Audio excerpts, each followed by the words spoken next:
E Bolsonaro e Moraes vão ficar frente a frente. Nesse nosso encontro com justiça, eu vou te mostrar 3 coisas. Primeiro, que o Moraes já marcou o interrogatório do Bolsonaro na ação do golpe e vai acontecer na semana que vem. Segundo, eu vou te explicar brevemente como que vai acontecer esse interrogatório, com as dúvidas que estão na nossa cabeça. E por fim, em terceiro lugar, eu vou mostrar pra você qual que é o plano de Moraes do STF para silenciar o Bolsonaro. E isso depois da condenação que tá pra chegar, o que é absurdo e envolve a morte digital de Bolsonaro. Ou vamos falar aqui num português claro, o assassinato digital de Bolsonaro, porque como dizem alguns, a gente não tá falando aqui de uma morte digital morrida, mas sim de uma morte matada. Bora aqui então direto ao primeiro ponto com essa manchete aqui que saiu no jornal O Globo. Fase de interrogatórios coloca Bolsonaro e outros réus frente a frente com Moraes. Chegou então a fase da ação penal que a gente chama de interrogatório, que é quando o juiz ouve os réus. E essa fase vem depois dos depoimentos das testemunhas. E eu nunca vi, gente, um interrogatório em uma ação penal grande, complexa, chegar tão rápido. Por que será, hein? Me conta aí nos comentários por que você acha que essa ação está voando. E o interrogatório ele já vai ser na semana que vem agora, no dia 9 de junho, que é a próxima segunda-feira. Agora, gente, faltam 6 dias apenas. E isso nos traz ao segundo ponto. O que é que vai acontecer nesse encontro? Nessa data, Bolsonaro e Moraes vão ficar frente a frente e Moraes vai ter a oportunidade de perguntar tudo o que ele quiser pro Bolsonaro, que por sua vez vai ter a oportunidade de se defender, de responder como nunca antes. O interrogatório tem uma função dupla. Ele pode ser usado para produzir prova, mas ele é especialmente um meio de defesa do réu. É uma oportunidade para o Bolsonaro confrontar as acusações e dizer tudo o que ele pensa.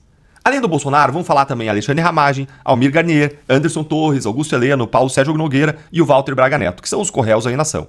A questão que está mais me deixando intrigado, em que você já deve estar pensando aí é: será que esses interrogatórios eles vão ser televisionados, hein? Será que eles vão ser gravados? A imprensa vai ter acesso ou eles vão ser secretos, sigilosos, como foram os depoimentos das testemunhas? O STF ele justificou o segredo dos depoimentos das testemunhas, dizendo que, senão, o depoimento de uma acabaria influenciando o depoimento da outra, porque a lei prevê que as testemunhas devem ficar separadas, devem ser ouvidas separadamente. Mas não existe essa regra aí para os interrogatórios.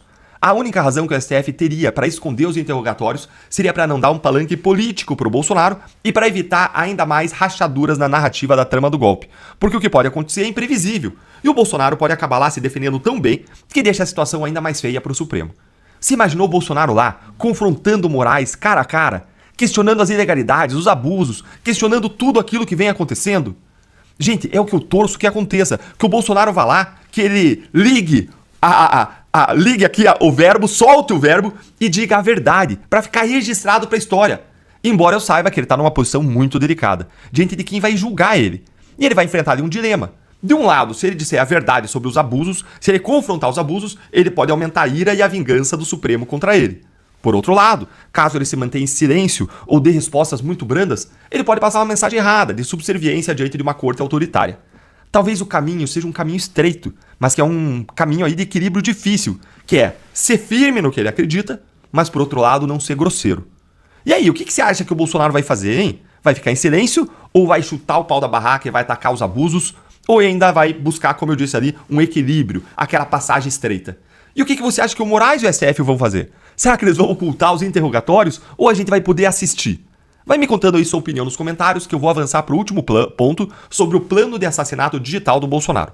Dá uma olhadinha aqui nessa matéria que saiu na Malu Gaspar, também no jornal O Globo. Depois de prisão, aliados de Bolsonaro temem morte digital. A matéria ela conta aqui que o entorno do Bolsonaro teme que o Moraes determine o banimento de Bolsonaro das redes sociais depois da condenação, o que acabaria impedindo o Bolsonaro de continuar pautando o debate público e mobilizando apoiadores em grande medida. Dá uma olhadinha aqui nessa visão aqui de um aliado. Aspas. Moraes criou o exílio virtual. Vão tentar silenciar o Bolsonaro nas redes, matá-lo civilmente, diz um interlocutor do ex-presidente com bom trânsito no meio jurídico. Gente, isso aqui é absurdo. Isso aqui é absurdo. Seria a violação do direito fundamental de liberdade de expressão na sua essência. Seria a censura prévia. Seria prejudicar o debate público e político no país. Ao mesmo tempo, eu não tenho dúvidas de que é isso aqui que vai acontecer. É a mesma coisa, afinal de contas, que o Moraes fez com o Felipe Martins, com a Débora do Batom, com o Anderson Torres e com centenas de outras pessoas. Ele decretou a morte digital da pessoa, de todos esses, que estão proibidos de usar redes sociais ou de dar entrevistas. E tudo claramente com o objetivo político, o de matar o bolsonarismo antes das eleições de 2026, ou de silenciar as críticas contra a atuação do Supremo Tribunal Federal.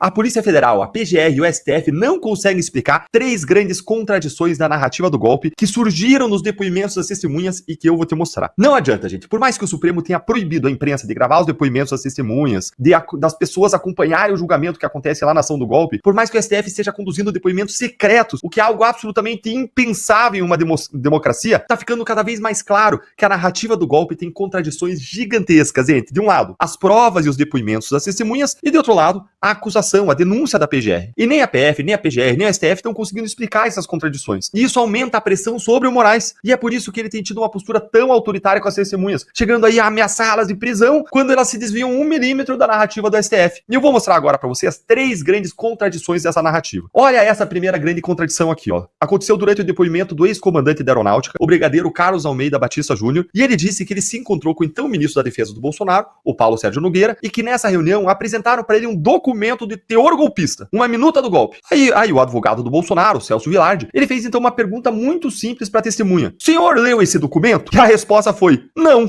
Ué, como assim ele sabe que o documento era golpista se ele não leu? Vamos agora para a segunda grande contradição. A PGR, ela diz na acusação, na denúncia, que foi feita uma reunião para discutir o plano para impedir a ida de eleitores de Lula no Nordeste para as cabines de votação. Aí os advogados do Anderson Torres indicaram seis pessoas que estavam na reunião como testemunhas. Todas elas, sob juramento, negaram que esse plano existiu. E aí, como fica agora? E vamos para a terceira grande contradição, que, na minha opinião, dessas três é a pior. Agora tem mais, a gente tá trazendo três aqui pra você ter ideia da pressão que existe hoje sobre o Moraes. E eu não poderia deixar de fora o caso do Felipe Martins. Ele é a pedra no sapato do Moraes desde que esse caso começou. Primeiro a gente tem a prisão ilegal do Felipe, que foi baseada em uma viagem falsa que nunca aconteceu e em uma fraude no registro de imigração de Felipe nos Estados Unidos. A defesa do Felipe já juntou inúmeras provas que contradizem a narrativa da PF, da PGR e do Moraes. Passagens aéreas, contas, pagamentos de Uber, iFood, vários outros comprovantes de que ele estava no Brasil. E agora, qual é a alegação da denúncia contra o Felipe Martins? Que ele fazia parte do chamado núcleo jurídico do golpe e que por isso ele foi responsável por apresentar a minuta do golpe pro Bolsonaro. Ele também teria apresentado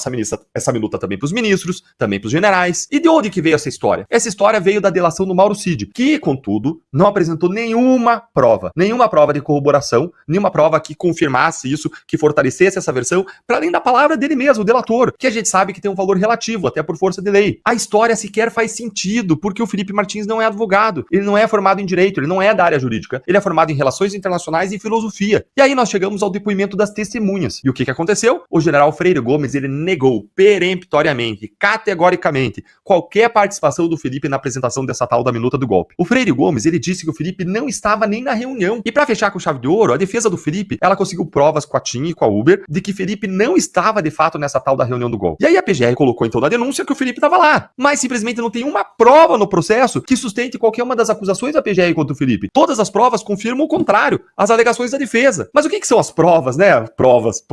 No julgamento aí, com as cartas marcadas, em que os juízes já decidiram o resultado do que vai acontecer com esse pessoal da trama golpista. As provas aí são só uma formalidade necessária para manter essa farsa do julgamento. Então, como vocês veem, Moraes está debaixo de muita pressão. E por isso a gente vê um Lula defendendo Moraes publicamente nesse final de semana. Porque eles têm um objetivo comum: garantir que Bolsonaro seja jogado numa cela e não esteja nas urnas no ano que vem.